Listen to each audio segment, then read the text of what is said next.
Hey everybody, and welcome to week number 8. We are officially in the last half of class, believe it or not, and so we're heading downhill, and we are going fast. So be prepared.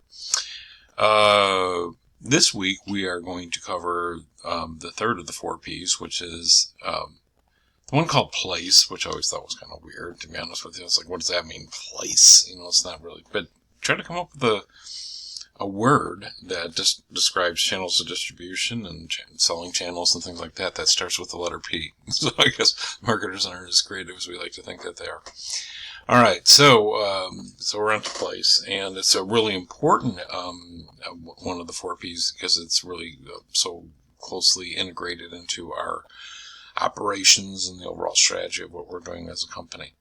So, but marketing definitely has an influence over it because marketing represents the viewpoint of where does our target market like to shop. So quite honestly, every decision made beyond that starts with that one, and it really is the most important one that you can make.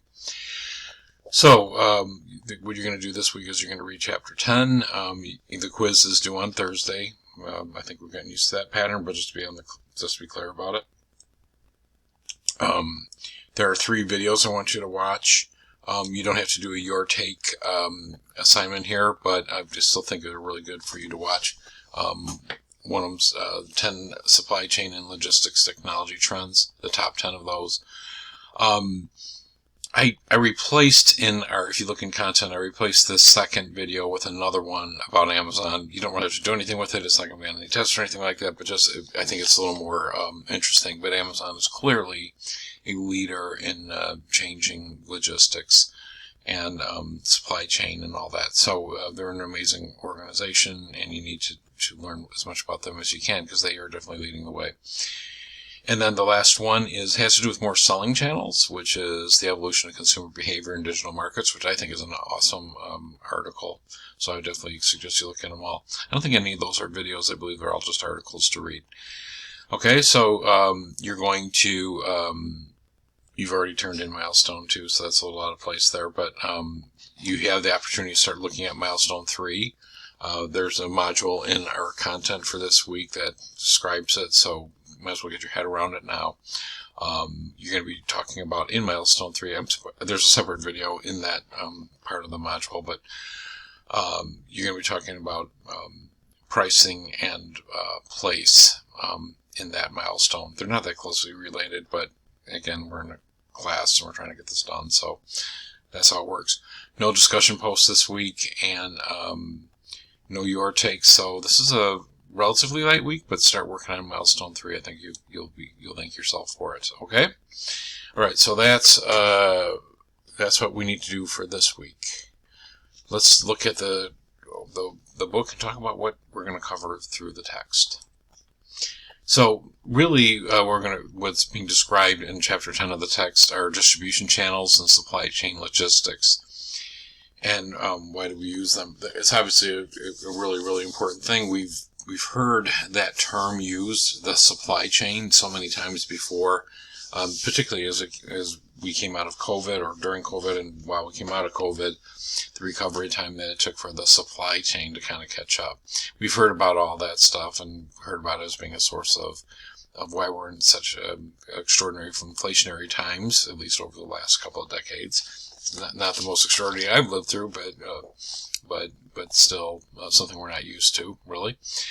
So, all those things contribute to it. So, you're going to look at what goes into that. Now, what I want you to keep in mind is there's 2 elements to the supply chain. The one that we're going to concern ourselves for the milestone anyway is where we're going to sell through, where we're going to offer our products. Because that's really, from my perspective, the first decision you make is find out where your customers are most likely to buy the products, and you have to find a way to meet them there is really what it comes down to. If you choose to say like, oh, don't buy it from there, buy it from another place, you're definitely putting a roadblock or an impediment in the way of your success. You have to do everything you can to match what the customer is looking for. And there's lots and lots of different types of considerations there, but and this is a really brief overview of it. If you're interested in learning more, there's a whole lot of more information about it out there. And it's a very specialized field, so don't think of this as just being in marketing. This is an operations-based field that part of operations management we call logistics. But it matches up with marketing because marketing is going to say, hey, this is where we need to be able to get the product from here to there. Okay, so that's really what we look at. So it's a real interesting topic and something that a lot of students are interested in learning more about. And if you are, don't feel free to let me know.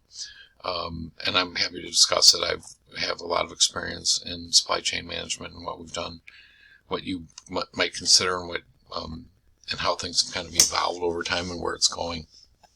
So I'm happy to talk to anybody about that if you're interested. You're going to talk about channels, looking at a lot of different ways of looking at it. I think a lot of times we make a fairly short-sighted view of to say that we're going to sell through e-commerce or sell online. Not to say that that's not important, but you have to consider everything. But mostly you have to consider where your consumers are most likely to be looking for your products. And that's why it's important to consider all these things. And I want to make one last point about this because I think it's important to consider. Supply chain or the selling channels that you employ and put in part of your strategy are different than the marketing channels that you employ, which we're going to learn about in the next couple of weeks. But it's very easy to confuse them. And so I'm going to take my time to explain to you that they're very different. They aren't one and the same. This is the logistics side of it, the selling side of it, and the marketing side of it is how we get our marketing message out there. But that's just the topic for another time. All right, so if there's any questions about this, certainly let me know. I wish you the best of luck this week.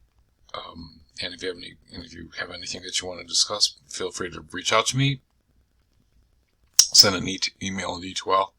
3 times we can talk, and I'll set up a Google Meet, and we will get together. Okay? Best of luck, and let me know if you have any questions.